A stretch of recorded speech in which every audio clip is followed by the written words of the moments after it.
Bonsoir et merci d'avoir poussé la porte au bout du compte. Je vous laisse vous installer près du feu et n'oubliez pas de laisser de la place pour les autres invités.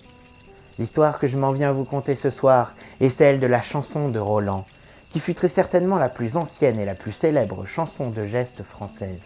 Pourtant très célèbre au Moyen-Âge, elle tomba dans l'oubli et ne fut publiée qu'en 1837 d'après un manuscrit de la bibliothèque bodléienne d'Oxford.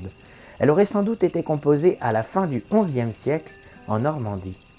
La chanson de Roland est une version mystifiée de la bataille de Roncevaux qui fit rage dans les Pyrénées le 15 août 778. Son auteur originel est encore inconnu à ce jour, bien que le nom de Turoldus fût parfois cité par les troubadours. Je me permettrai ce soir d'en adapter les paroles, devenues malheureusement inaccessibles à notre langage actuel. L'empereur Charlemagne régnait glorieusement depuis plusieurs années en France et combattait avec succès les Sarrasins en Espagne. Il y avait déjà conquis de nombreuses villes, mais, à Saragosse, le roi Narzil résistait fermement. L'empereur avait pourtant tenu un long siège devant la ville, mais sans résultat. Il fut alors bien soulagé lorsque Marzil lui-même proposa de conclure la paix et de se soumettre en définitive aux Français. Heureux de la tournure que prenaient les événements, Charlemagne envoya son conseiller Ganelon afin de régler et de discuter les accords de paix. L'empereur promit de retirer ses troupes de devant Saragosse et de retourner en France. Mais Narzil était fourbe et Ganelon avide de richesses. En échange de 700 chameaux chargés d'or et d'argent, Ganelon accepta de trahir Charlemagne, conseillant à l'empereur de laisser une arrière-garde pour couvrir sa retraite vers la France. Composé des meilleurs soldats de Charlemagne, l'arrière-garde devait emprunter un étroit défilé dans les Pyrénées, et c'est là, au col de Roncevaux, que les Sarrasins entreprirent une embuscade afin d'éliminer les dernières troupes de Charlemagne. L'empereur n'aurait pu ainsi revenir en Espagne et entreprendre de nouvelles campagnes contre les Sarrasins. L'empereur écouta malheureusement le conseil de Ganelon, laissant derrière lui plus de 20 000 de ses meilleurs soldats afin de couvrir sa retraite. À leur tête, il avait placé son neveu, le valeureux Roland, accompagné de son ami Olivier et de l'archevêque Turpin. Et il arriva alors ce que le roi Narzil avait comploté avec ce traître de Ganelon. Une très nombreuse armée de Sarrasins envahit l'arrière-garde des Français à l'improviste. Mais les Sarrasins étaient supérieurs en nombre, car Marzil avait reçu des renforts de l'empereur Boligan lui-même, ainsi que des soldats de Jéricho, d'Afrique, des terres turques, des Perses et des Huns. On raconte que certains soldats étaient hirsutes comme des porcs, d'autres avaient la tête directement plantée dans les épaules, et d'autres avaient la peau si dure qu'ils n'avaient besoin ni de cuirasse ni de bouclier. Et parmi ces hommes-là, il y en avait de si forts qu'ils pouvaient, à main nue, briser une lance, broyer un bouclier ou fendre le crâne d'un ennemi. « Roland, fais sonner ton olifant !» conseilla Olivier à son ami. « Le roi nous entendra et viendra à notre secours !» Mais Roland répondit. « Le roi nous a laissés avec plus de 20 000 hommes, et parmi nous il n'y a pas un seul peureux. Nous soutiendrons la lutte seuls. » Mais le sage Olivier mit encore Roland en garde. « L'ennemi est beaucoup trop nombreux, sa supériorité en nombre est incalculable. Sonne de ton olifant !» Mais Roland refusa encore, et il refusa d'accéder à une troisième prière d'Olivier. Les Français se battaient avec courage. Roland, Olivier et Turpin avaient déjà asséné des milliers de coups.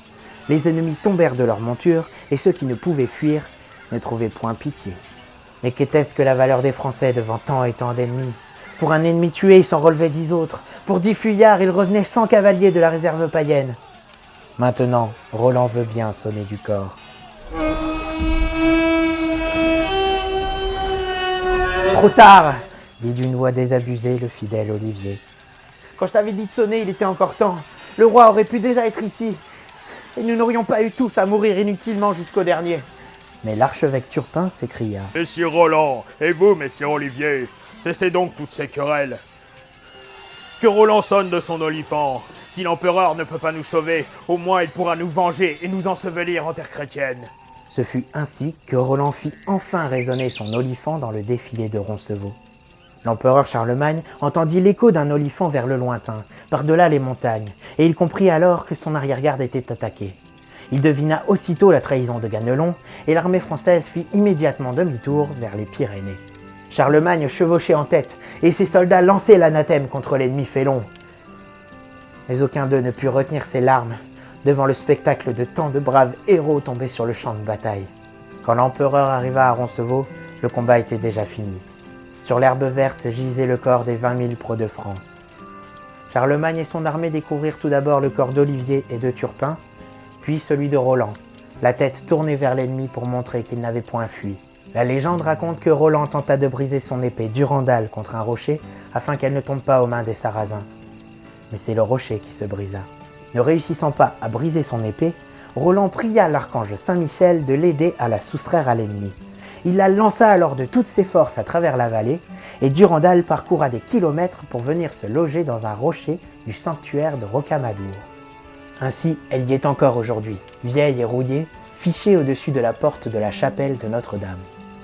Constatant que le nombre d'ennemis tombés était bien supérieur aux pertes de son armée, Charlemagne repoussa ce jour les Sarrasins jusqu'à Saragosse, il fit détruire les portes et s'empara de cette fière cité.